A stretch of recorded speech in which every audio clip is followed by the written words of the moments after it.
ፊደል አካዳሚ ሰማይ ዝመሃር ትምህርቲ ብልቤ ንዓይ ብግቡእ ኣብ ህይወተይ ከቀይረኒ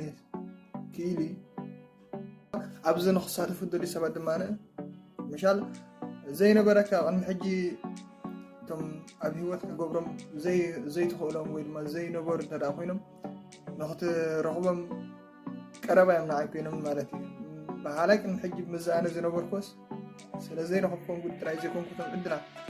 ወላ ንክረኽቦም ኣካዳሚ ናይ ሰማይ ምስ ተሳተፉ ግን እቶም